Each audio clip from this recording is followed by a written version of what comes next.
When the Allied soldiers landed on these Normandy beaches, it was the first step on the road to capture Berlin and the beginning of the end of the Second World War. But on one of the 5 invasion beaches, it very nearly ended before it ever began, because here, on Omaha Beach, the American troops were slaughtered as they came ashore. The amazing thing is that 63 years later, historians and military experts are still trying to figure out why so many more men died here on this beach than on any of the others. After America joined the Second World War, the Allies agreed that victory over the Nazis would require a massive invasion of German-occupied France. Initial planning for D-Day actually began in March 1943. Codenamed Operation Overlord, it was to be a joint British, American and Canadian mission, and the biggest amphibious invasion ever attempted. On November the 28th, Stalin, Roosevelt and Churchill met in Tehran and decided that Overlord must be their main priority for 1944. General Dwight D. Eisenhower was appointed Supreme Commander, and General Bernard Montgomery, Commander of Land Forces. The D-Day invasion would be based on surprise and on devastating firepower, and much of that firepower would come from across the Atlantic.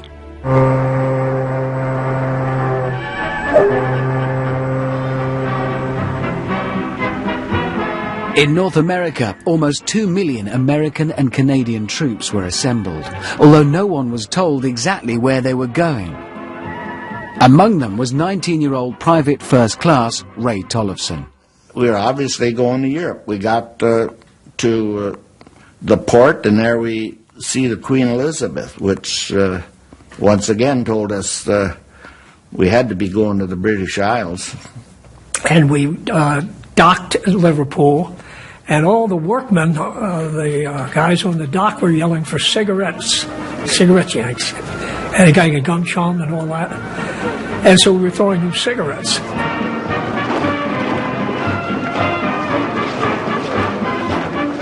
And then we boarded a train and we went on to Bude in Cornwall. And in Cornwall, they told us we were going to be billeted in private homes.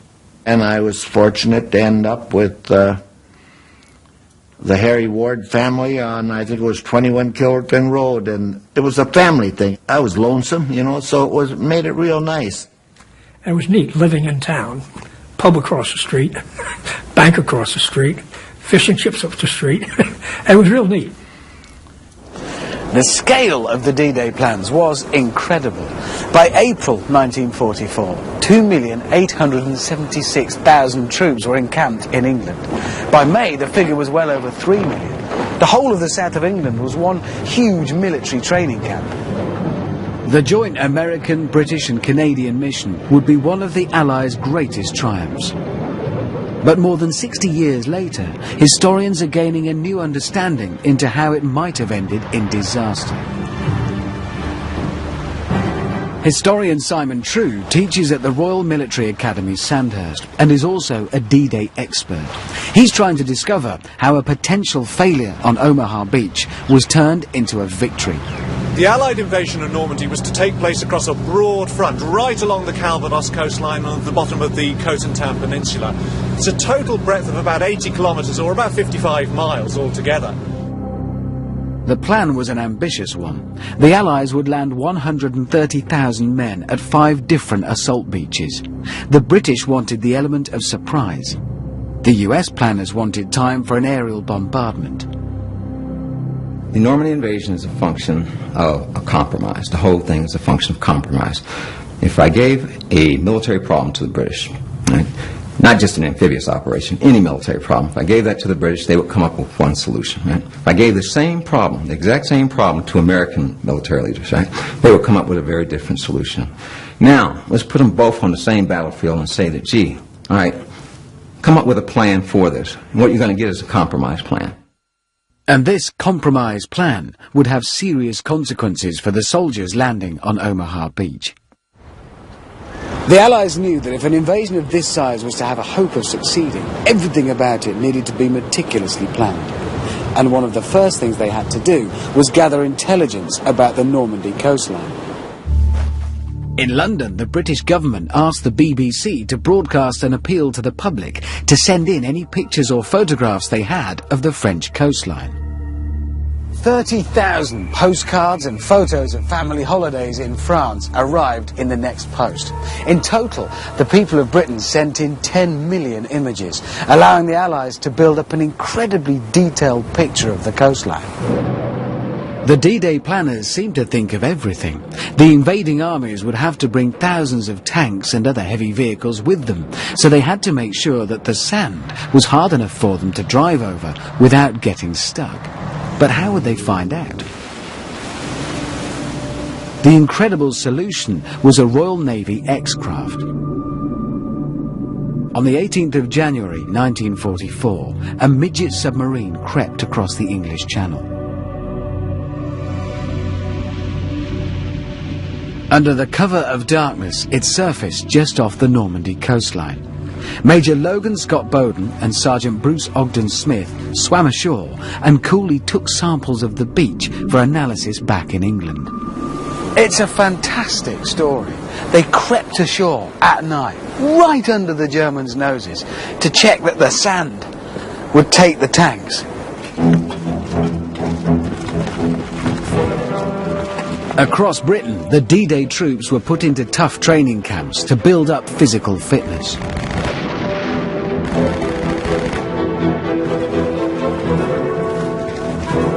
I don't think there wasn't a day where we didn't have a speed march, where we didn't run at least 5-10 miles. That was just like getting out of bed.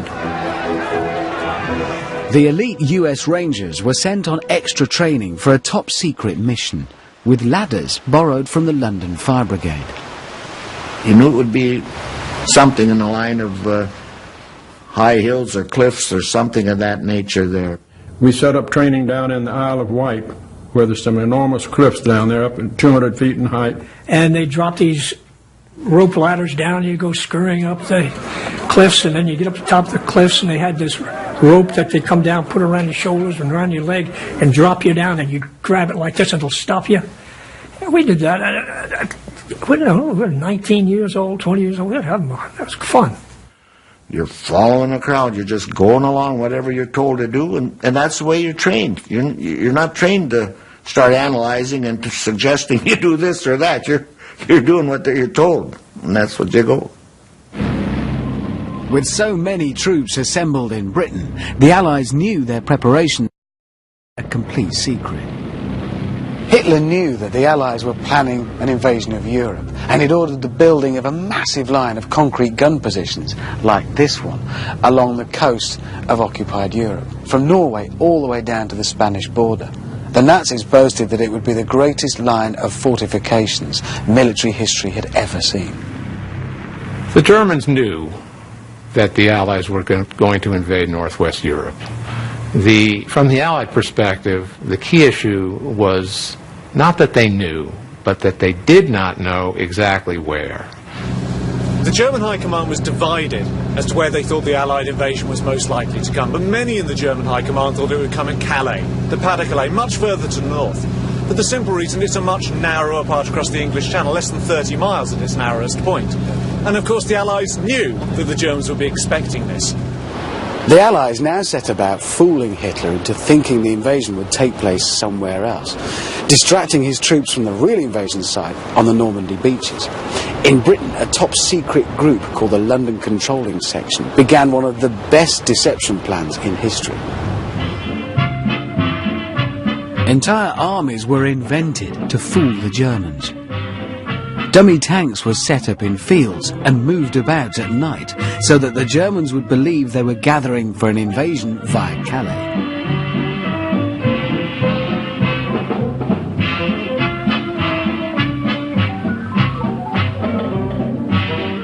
Mock airfields were made more realistic by spraying weed killer to make wheel tracks in the grass. Canvas landing craft were moored off the coast. If we could keep the D-Day secret intact, the Germans would not be able to focus their defenses on the point of attack. And that was the fundamental principle of the D-Day plan. Using double agents, MI5 also sent messages to Germany about the presence of FUSAC, the first US Army group on standby in Kent and the southeast of England, to invade at the shortest route across the Channel, to Calais. FUSAC did not exist, but it distracted the Germans from these beaches. The Allied deception worked remarkably well. The German High Command continued to think, even after the D-Day landings, that the Allies were going to land elsewhere. The deception was so thorough that they became convinced, because of the deception, that the Normandy landings, the actual D-Day landings, were merely a feint, that they were a first feint and that the main landings would occur later somewhere else. That's how good the deception plan was.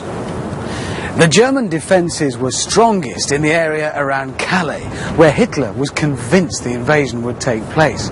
Knowing this, the Allies decided instead to attack the less obvious and crucially less well defended Normandy coast. What they didn't know was that was about to change. And it would be a change that would affect the troops landing on Omaha Beach. They did a study of the entire coast of France, and they selected the Normandy invasion. However, what you have to keep in mind is that they made that decision in 1943.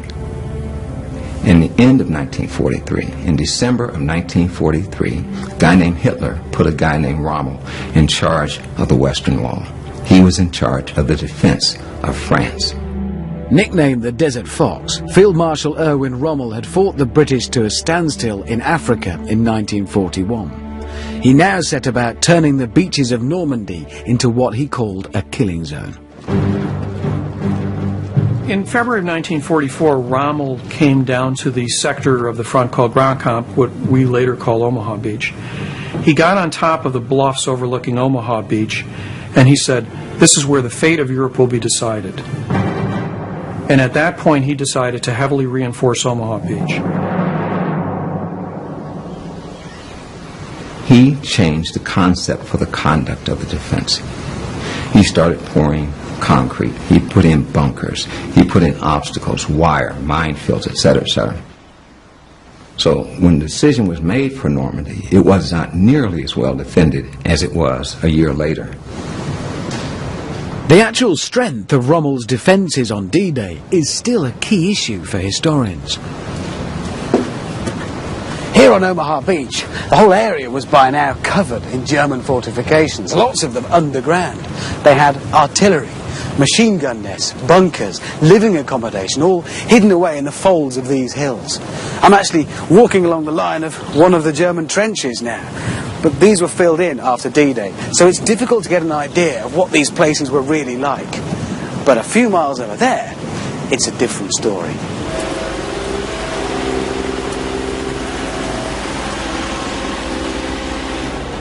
Military enthusiast Gary Stern has made an amazing discovery. An extensive German gun battery near the village of Grand-Combe-Maisy, just west of Omaha Beach. Buried since the end of the war, its re-emergence over 60 years later created news headlines. Just to give you some idea of the size of the guns involved in this, this is one of the 155mm shells that we found here. This one's live. It's going to go in a big hole somewhere and disappear forever.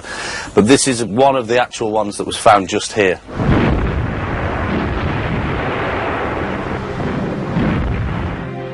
Stern has spent many months unearthing the site.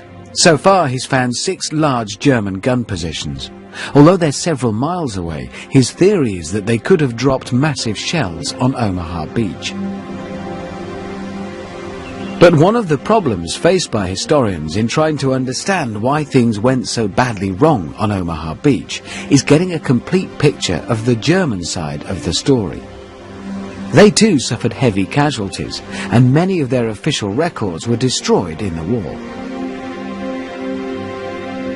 Historian Simon True is eager to find out if the recently unearthed German battery at Maisy can help shed new light on the events of D-Day. So all the trenches are the original trenches. His initial research has shown that much of the work done here at the Mazy Battery was completed between the time of the planning for D-Day in 1943 and the actual invasion in 1944. So this is one of the 155mm gun mounts that we found. It was buried approximately a metre under the soil, so everything around it was buried, so if you get the idea of the height here. So above the level of the concrete here? It was above, I mean, we cleared this yesterday. Yes. But if you take another foot of soil on here, if you look at the distance it would have covered over here, so this was all buried.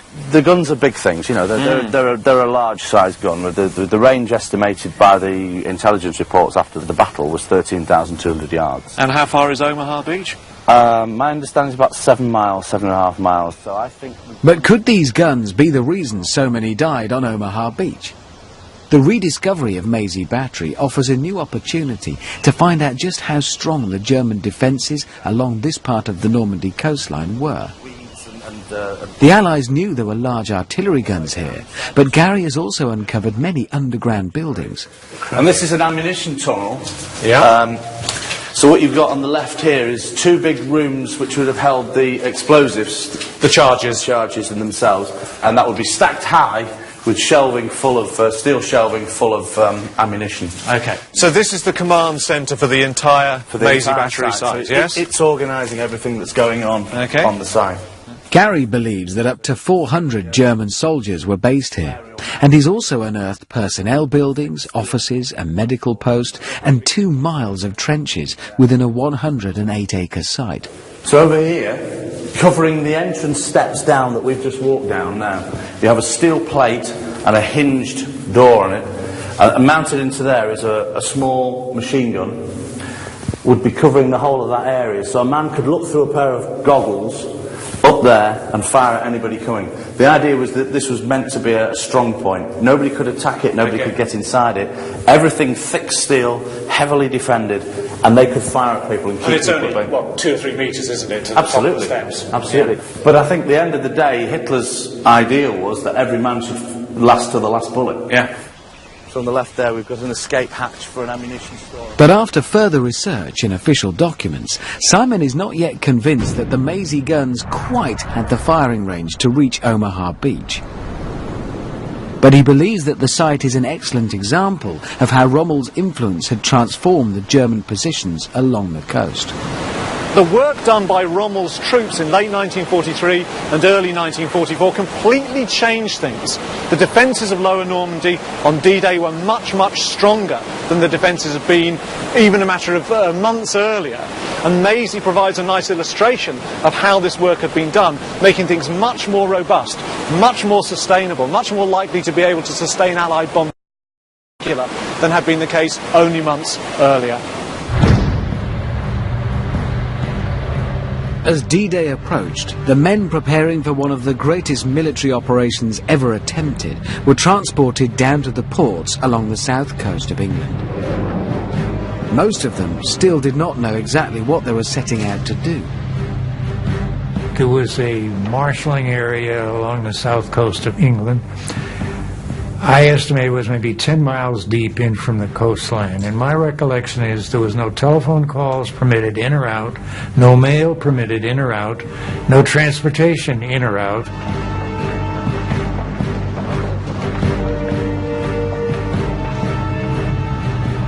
Well, the interesting word was bigot. There was secret, most secret, top secret, but the top of all was bigot. And that was the invasion plans. We knew we were going over into France or the Netherlands or we were going back to what they call the Second Front. We were going to be part of the Second Front, and we knew we felt we were going to be leading it. I can't recall anybody ever saying to one another, I wonder why we're doing this. We just knew we were going to go into combat. And I guess we were idiotic enough to look forward to it. When you say, well, were you afraid of climbing the cliffs, or were you afraid to go in on the invasion, or you're afraid to do this or that, we were going to do it. There was a numbers game. Some were going to survive and some weren't going to survive. What the American troops heading for Omaha Beach didn't know was that they would die in far greater numbers than the troops on any of the other invasion beaches. But the exact reason for this has always been hotly debated. It had been suggested by some that the Allies failed to fully recognize the strength of the German forces at Omaha Beach. By the end of D-Day, captured German soldiers were identified as being from the 352nd Infantry Division. This was a considerable surprise, as they hadn't been listed by Allied intelligence as being there. The question for some historians is, could extra German troops and artillery that the Allies didn't know about be the reason so many died on Omaha Beach? This German map was captured after D-Day, but has only recently been discovered in the US National Archive. The historian who found it is convinced it helps solve the mystery of Bloody Omaha. One of the reasons that the U.S. casualties at Omaha Beach were so high was the presence of much more artillery than the U.S. Army expected. Because they didn't anticipate the presence of the 352nd Infantry Division, they didn't anticipate the presence of their artillery. That division had a full regiment of artillery. They had 30 tons of ammunition in the immediate area of the beach. Zaloga believes these extra field artillery units would have enabled the Germans to drop shells onto any part of Omaha Beach from a few miles inland without being seen. And all these little squares with all these little names are a trick that artillerymen use to direct fire very quickly and very accurately. So when D-Day occurred, all the forward observers had to do is they'd simply call in this name and say, I need 10 rounds of ammunition, I need 100 rounds of ammunition on this spot. Very, very quickly, very efficient, very deadly for the American troops on that beach. So couldn't that be the answer then? It was a failure of intelligence. They underestimated the strength of the troops here. I don't think so. The American intelligence analysts calculated that there would probably be about 800 to 1,000 Germans here at Omaha Beach on D-Day. And I think that figure is actually pretty close. Now, they didn't get quite the right formation. They missed the move forward of the 352nd Infantry Division to this area of Normandy. But I don't think actually that matters a great deal. During D-Day, there was something like 600 Germans probably in the beachfront defences, and they got maybe 1,400 reinforcements, so 2,000 men altogether. But they were very well armed. Lots of machine guns, mortars, plentiful artillery support. And the really important thing is that they've got dominating positions. From the bluffs, from these cliffs overlooking Omaha Beach, they've got superb fields of fire. They can dominate the beach, okay? So they can transform this area into a killing zone. And it would be these dominating bluffs that would hold the real key to attacking Omaha Beach. Across the channel, the American soldiers who would have to land here were told to get ready. By the end of D-Day, thousands of them would be casualties. And I think it was on, and I'm guessing it was June the 1st. We still didn't know where we were going to go, but they put us on trucks. And I remember the canvas was off 2.5-ton trucks, and they trucked us down to a port. And that port happened to be Weymouth. Put on landing craft and taken out to the mothership. Still didn't know where we were going.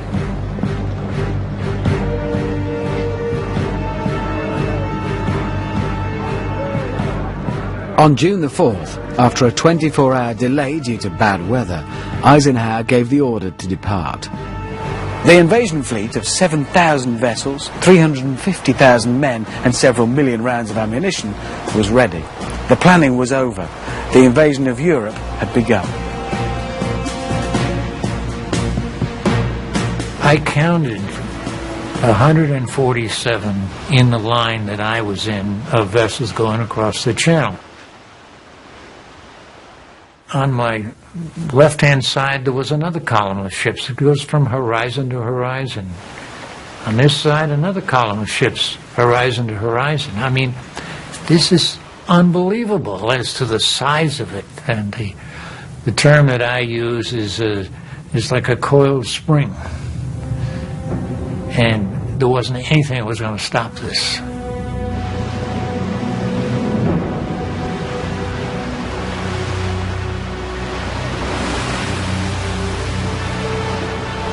Some people were reading, had stuff to read and that there, and maybe some were writing letters, but I wasn't in a mood to write letters then. They had a church service or something like that if people wanted to go into a little bit of that, but it never got to be a big thing. But a lot of the fellows that wanted to that there, well, they had the opportunity if they wanted to do that. But there was definite quietness and resolve, and you knew it was a numbers game. You knew some of us aren't going to be around.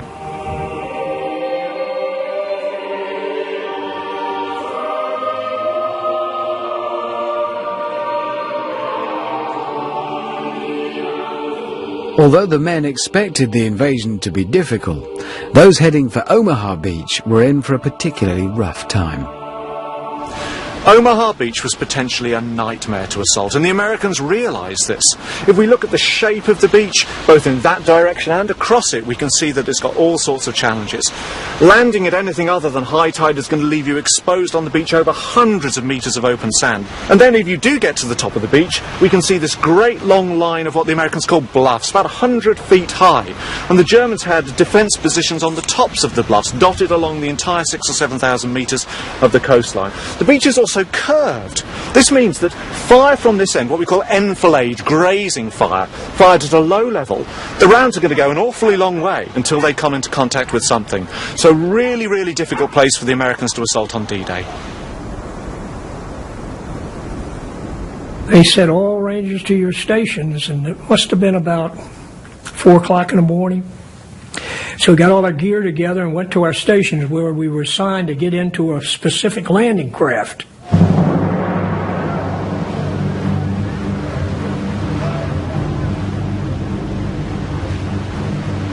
And we were like corks, just like this. And the cork was, the landing craft was flying up and down in the water. Guys were getting seasick.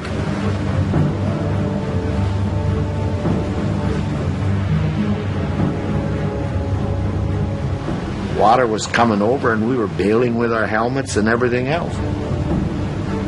It was rough, and you were concerned about losing the craft. They were not big, and we really bounced around in that thing. And in fact, one was tipped over from F Company. A number of the fellows drowned. The plan was that from 6:30 a.m., 34,000 men, complete with tanks and artillery, would land in successive waves in a predetermined order along the length of Omaha Beach. An amphibious invasion is one of the most difficult military operations. Think about it. If things begin to go wrong, you can't retreat because behind you is the sea.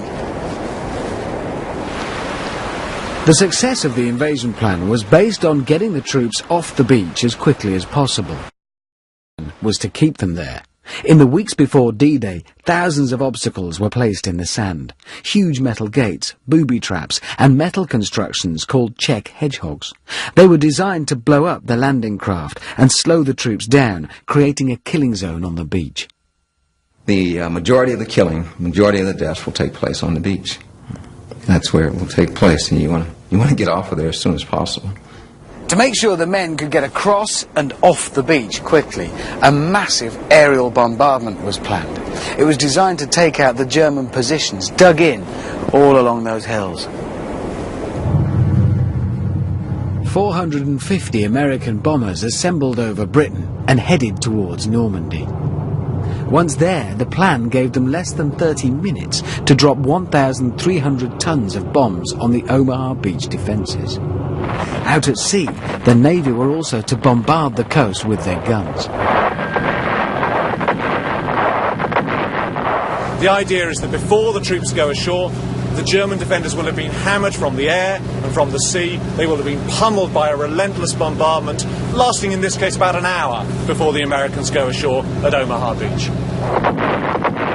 Well, man, when you watched it coming in, it was a major fireworks there, like the big battleships and cruisers and the rocket launchers. It seems like they could run off like about a dozen at a time, you know, and just scads of those going up there that you felt, sure, oh boy, this is going to be a cakewalk, you know. The aerial bombardment of Omaha Beach was absolutely critical to the core plan. And very simply put, the quantity of bombs descending from the sky against the German defenders was thought to be so intense that nobody could live through it, or those who did live through it would be so stunned as to be incapable of defense. And then along about 5 o'clock in the morning, I think, we hear this big roar of the bombers, the B-24s, tons and tons of shells. And we said, oh, now they're going to get it, you know.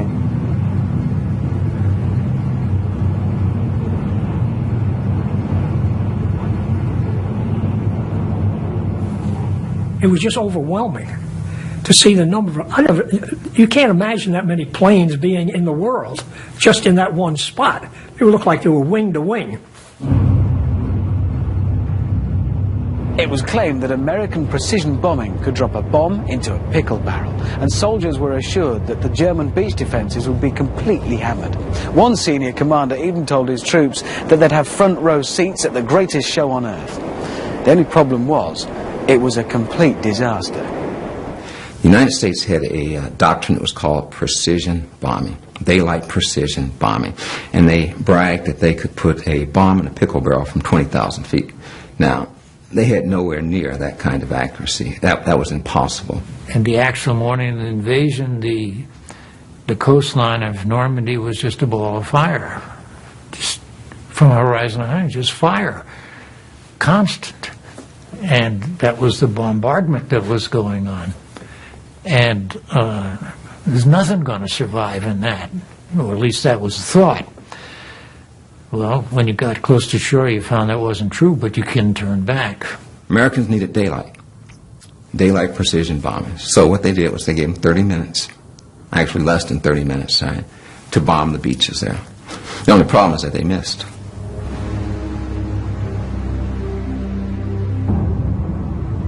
The aerial bombardment was a complete failure. The German defences were completely intact, and now they knew the Allies were coming. The element of surprise had vanished. We were told that they were going to bombard the beach. We were going to bombard the cliffs. Well, as far as we were concerned, they didn't. I don't know where they dropped the bombs or anything, or what they did, but when we got there, hey, they were all there waiting for us.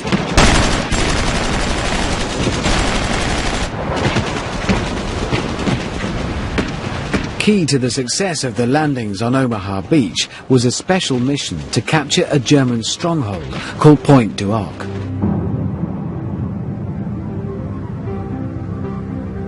Perched on top of 130-foot-high cliffs just to the west of the beach, it was made the #1 target and would be attacked in the first assault wave. The Allied High Command believed that the mission here at the Pointe du Hoc was absolutely critical to the success of D-Day.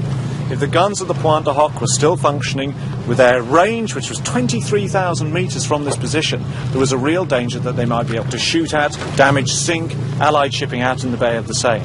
So from the American point of view, First Army success at Omaha Beach was integrally tied to the assault of the Pointe du Hoc. In the end, the plan they came up with was not a complicated one. They decided that the best way to attack Pointe du Hoc was to land men on the beach down there, and for them to just climb the cliffs, right under the noses of the Germans up here. It beggars belief. They'd have had to climb under fire, and then, if they did make it to the top, take on the Germans who were just waiting for them. Lieutenant James Ike Eichner was among the 225 hand-picked men from the elite U.S. Rangers chosen for the mission.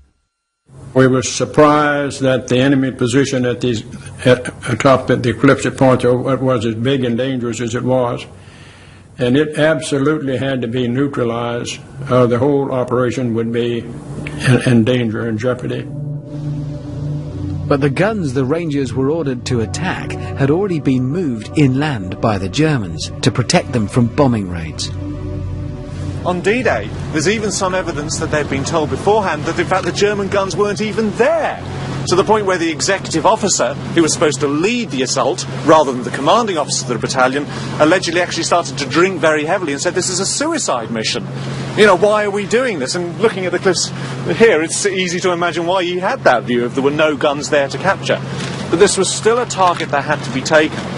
The battery position, they could not know with absolute confidence that the guns weren't there. Whatever the French resistance might be telling them, they still had to cut that coastal road, and if the guns were moved inland, they also had to find them and destroy them wherever they were sighted. So this is a critical objective.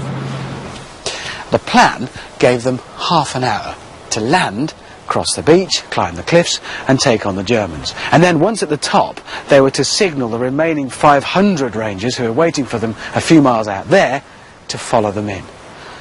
Almost immediately, the plan went wrong. Early on the morning of D-Day, the Rangers come towards the coast, heading towards the Pointe du Hoc, they think, but the coxswains make an error in navigation. And it's only as they approach the coastline that they realise they're going to the wrong place. So they have to turn by 90 degrees and run along the coastline towards their destination, towards the Pointe du Hoc. But the error meant that they were already well behind schedule. We were fired on while coming in. This was not a surprise. The enemy had had about 30 minutes to get up out of his underground bunkers. He was up there throwing hand grenades down by the bushel basketful and firing right down on us, and there was rapid fire situations on either flank that were firing into us. So we had that to come into. The ropes were fired up. There were grapple hooks. Some of them pulled out. The enemy, damn it, cut some of the ropes. You say that was not kosher, you know. And there were two guys on the rope right in front of me going up. So I started in behind them, about 50 feet below them. And the enemy was leaning over up there throwing down grenades, and I yelled up to these fellows. I said, boys, put your faces in and your butts out. They're throwing grenades. And about that time, there was a hellish explosion, very loud explosion, and I was knocked out for a while.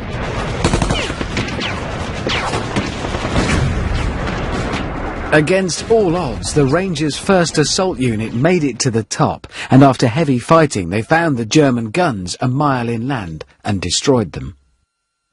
It was an amazing feat, but because these first guys were delayed, they weren't able to send the signal to the reinforcements to come in by the allotted time, which meant out at sea, the remaining 500 or so US Rangers now put Plan B into operation. They were to land on Omaha Beach, the other side of that headland, and then make their way here by land. But over on the beach, the carefully laid invasion plans were being blown apart. The main force had to go in on Omaha Beach. And they were supposed to fight their way up to us by noon. And they got up there at noon on the third day.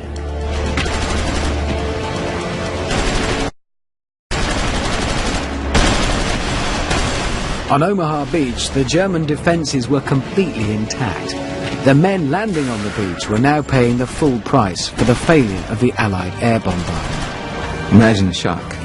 In other words, you're told that you're going to see greatest firepower show on Earth. And then you hit the beach there, and everybody's alive. All the enemy forces are alert. It's going to be a bloody day. It's going to be a bloody day. It was a bloody day. The first troops hit Omaha Beach shortly after low tide. In front of them was 300 yards of open sand. As they land, they're in a natural killing ground. They're on beaches that are completely exposed to enemy fire. There is no cover. There's no trees. There's no trenches. There's no nothing. The troops are out there in the open.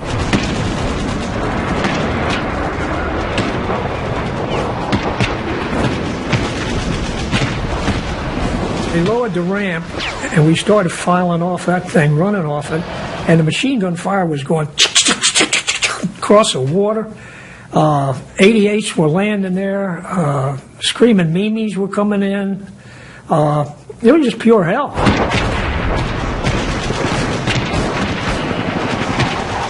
We were getting direct fire both from machine gun and artillery and that, and they dropped the ramp, and the fellows going off the ramp, that was it. They were getting hit right there.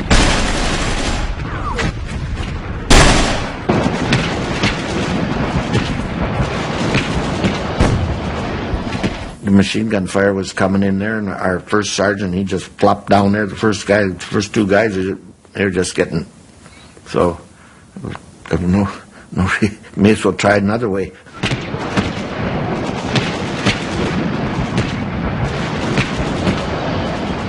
As far as I was concerned, I was on the right side, and I bailed out over the side, and the fellows around me were bailing off the side of the ship. You weren't going to run. There's no reason to be running off the front of that thing there.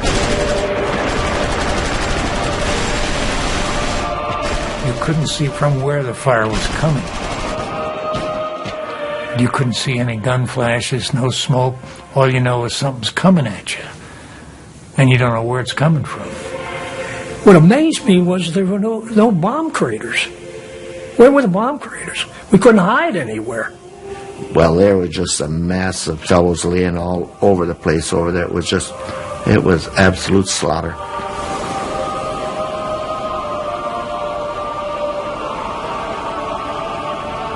So despite all the detailed planning, all the painstaking preparation, within minutes, it had all just gone wrong.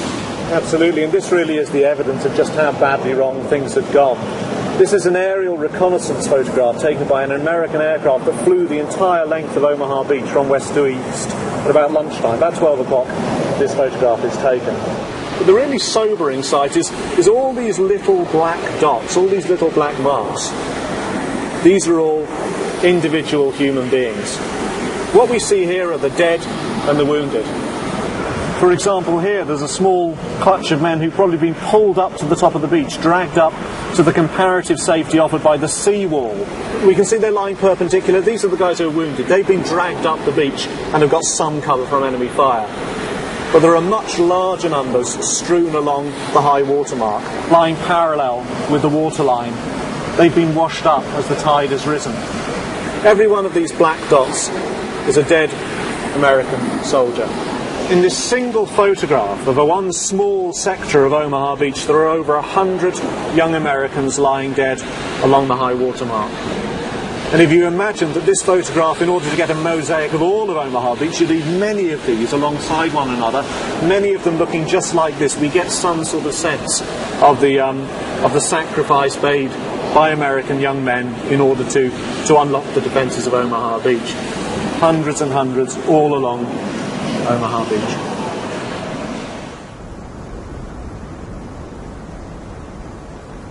Once I reached the beach, there's two fellows from my company there, Jim Slagle and Joe Daniels. Joe Daniels was full of holes in that there, and he was mumbling around there for a little bit, but he didn't last no time when I was there, and he went on.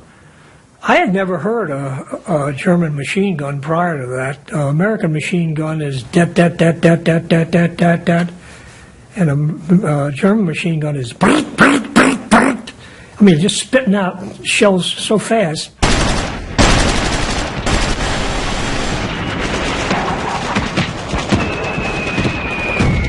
I got hit twice with machine guns in the arm, and it just about tore my arm off when it just flew me backwards into the water, and it was there wasn't pain. It was just a thud. You didn't really know what was what till you looked down there, and my arm was just dangling, and the blood was just flowing out of there like it looked like I wouldn't last a minute and I'd have no more blood. The assault on Omaha Beach was a costly one. Official records put the losses at about 2,000 men, dead, wounded or missing. But such was the devastation and carnage here on D-Day, for years nobody could come to an exact figure. Only now can it be revealed just how bloody Omaha really was. Joe Balkowski is the historian for the U.S. Army's 29th Infantry Division and has spent years researching the events of Omaha Beach. It was not in any way foreseen that the casualties would come with the intensity that they did in the first couple of hours of the invasion. From 6:30 in the morning to 9:30 in the morning on D-Day, American soldiers were being felled on the beach like stalks of wheat by a sickle.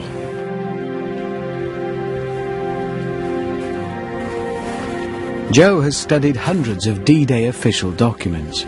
He believes the true casualty figure on Omaha Beach is more than double the number initially recorded.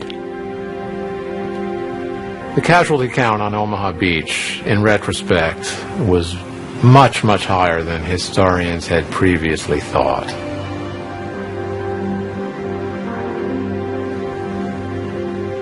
Realistically, only in the last couple of years have historians been able to figure out that the count was probably twice as high as first thought. In the range of 4,500 to 5,000 men became casualties on Omaha in an 18-hour period.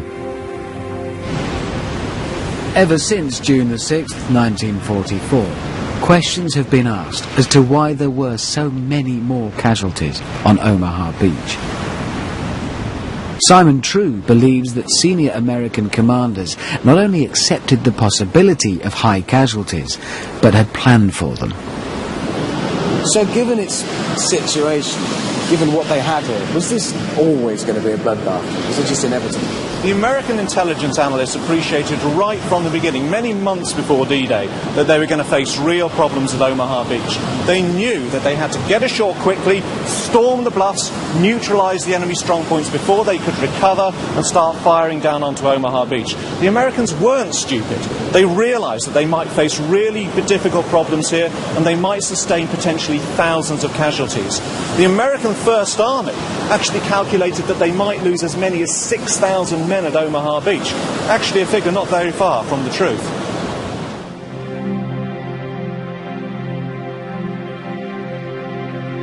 But although the Americans had planned for thousands of casualties, they'd not been expecting to lose so many in the first 2 hours.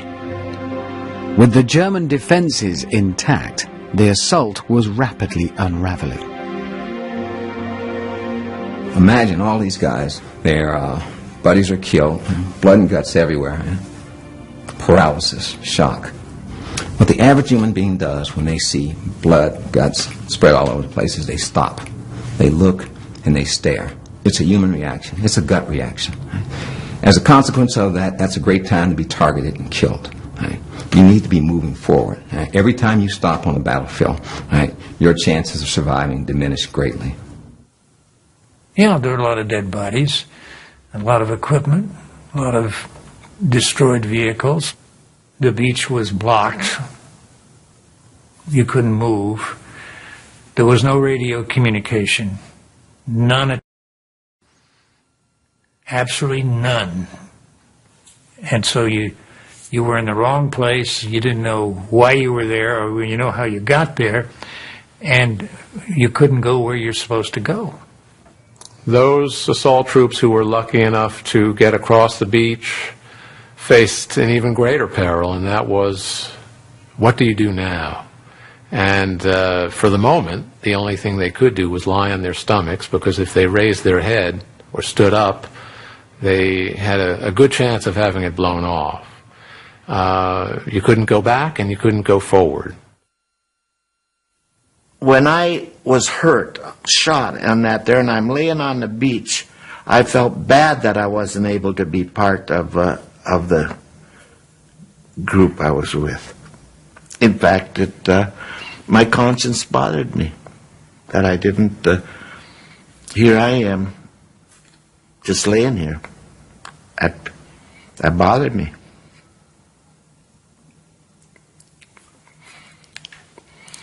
I hadn't done anything. But the miracle of the assault of Omaha Beach now began. The displaced group of elite US Rangers from Pointe du Hoc arrived on the beach in the wrong place, but at the right time. and the impetus they brought would help to turn a potential disaster into victory. Joining up with the remnants of other units, these 500 extra men would fight their way off the beach and up the bluffs to attack the German positions from the rear. Well, I found out later that a general from the 29th, 116th Infantry came up to Colonel Snyder of the 5th Rangers, and he said, "We're jammed up on this beach." He said, "You got to get these Rangers off the beach and lead the way up that hill."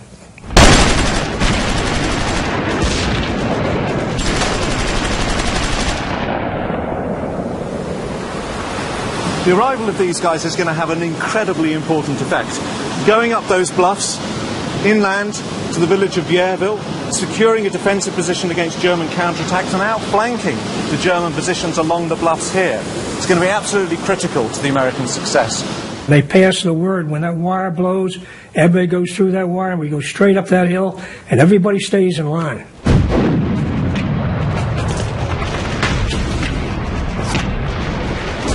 Had those Rangers gone where they were supposed to be, what would have been the ramifications of that? Yeah, if we'd had the 500 Rangers who landed here going to the Pointe du Hoc as they should have done, then the soldiers here, the few survivors of the initial assault waves, probably would have been pinned down for many more hours. Who knows what might have happened? The Germans might have been able to launch counterattacks from this end of the beach to roll up the American position from the flank. And this part of Omaha Beach, the western end of Omaha Beach, is a real disaster. It's bad everywhere, but the western part is particularly bad. So the arrival of these Rangers, really, we can't exaggerate its significance. It's really very important indeed. What had been so nearly a disaster was turned into a victory. The American soldiers fought their way off Omaha Beach to join up with the British and Canadians. The Normandy landings had succeeded.